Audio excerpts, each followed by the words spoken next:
Yeah, it's time now for the Brooks Breakdown, but we're going to switch it up a little bit today because today's breakdown is a story of true selflessness and personal sacrifice. Ryan Hendrickson, whom you've seen there on your screen, is a retired Army Green Beret with 8 combat deployments in Afghanistan. Well, during that first deployment, Hendrickson stepped on an IED, nearly taking his life. But as a warrior does, he battled back, returning for 7 more stints, fighting for our freedoms here in the United States. A hero? I would say so. But that wasn't enough for him. His instinctual need to defend others kicked back in, luring him to Ukraine after Russia's invasion.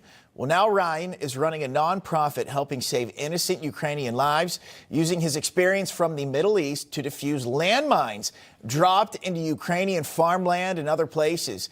Those are some of the ones he's been able to recover and retrieve. The mines there are taking a massive toll on the civilians. Injuries, there's deaths, also costing Ukraine's farming industry billions of dollars in crucial exports. So joining us in studio now is Ryan Hendrickson himself. He's the founder of that nonprofit, Tip of the Spear, Landmine Removal. Katrina also joining us here on set. Ryan, thanks for coming in today. Yeah, I appreciate you guys having me. Yeah, bring us up to speed on, we talked about a little bit about it last night, how it all came to be, you getting to Ukraine, the Afghanistan withdrawal, and what you're doing now.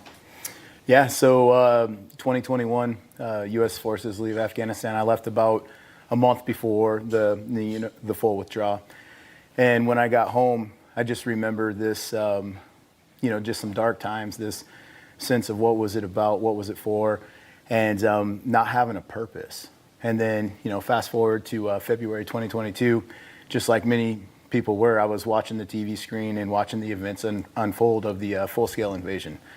And I just kept having this nagging feeling, is there something I can do? Is there some way that I can help? Well, as a Green Beret, the motto that we live and we die by is De Oppresso Liber, to free the oppressed.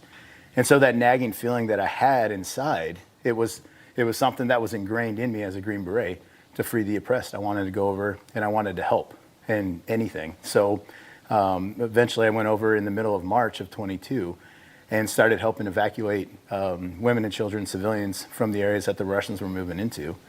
And then as the Russians started to move east, I would say about April, May timeframe, Ukrainians started to come back to their homes and they started hitting these landmines and the booby traps that were left behind. Wow. And so that's when it turned into, well, I have experience with this in Afghanistan, so how can I help now?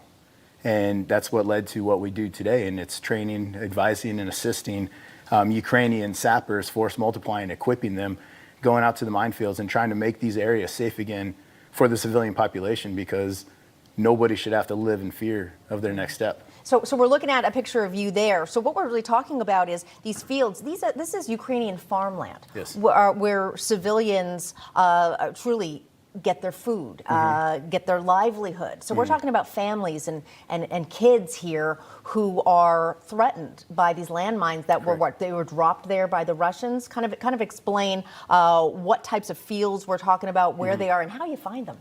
So with if you're thinking about a farm field, and then we're talking about hundreds of hectares per field. And if it can hold a combine tractor, something that you're going to use for hay or wheat or grain or something like that, then it can also hold a mechanized tank or mechanized unit, so tanks, Bradleys, whatever it's going to be. So farm fields are high avenues of approach, and so if I can mine these farm fields and I can keep you onto the roads where our artillery pieces are already dialed into, they're called target reference points, then I can hit you with our artillery. And that's one of the ways of kind of equaling out things is you can't use the farm fields because they're mined. Well, the second and the third order of effects of that is the farmers suffer. And when the Ukrainian farmer suffers, then the countries that depend on those agricultural exports, then they suffer as well. And that's what's going on right now. And Ryan, these mines, they're all over the place. Yes. Like Ukraine's industry is farming, and they will be there for years unless someone like you trains other people to go in there and get them out. If not, each and every year there'll be tragedy. Yes, and there's tragedy every single day. There's farmers that are taking it on themselves to clear their own fields because there's just not enough deminers in the country right now. You're looking at a country that's at war, and they're also trying to demine so they can get back to their agricultural, ways as Ukraine is. And you're having farmers that are taking it on themselves.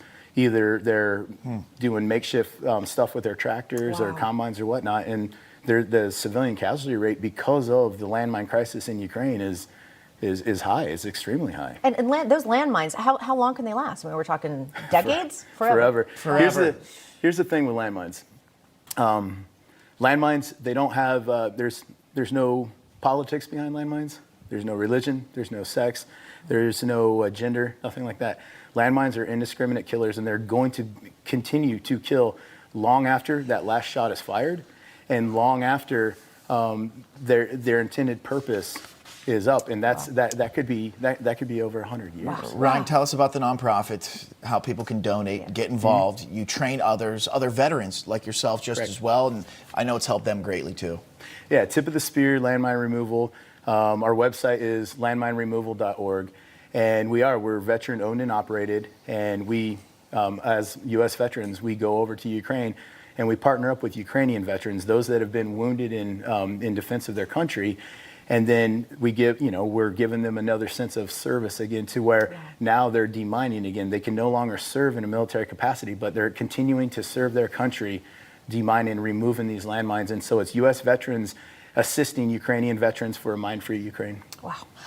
Again, with all the horrible news and the terror and tragedy of war, what you're doing and the heart of gold that you clearly have, and all of those who are working with you, is really, really inspiring. Thanks for your service. Thanks for your hard work. Ryan Hendrickson, Tip of the Spear. Really impressive. Thanks for being with us. Much. Ryan, thank you so much. And again, I second what Katrina said. Thank you so much for your service to our country. Thank you guys for having me on. Absolutely.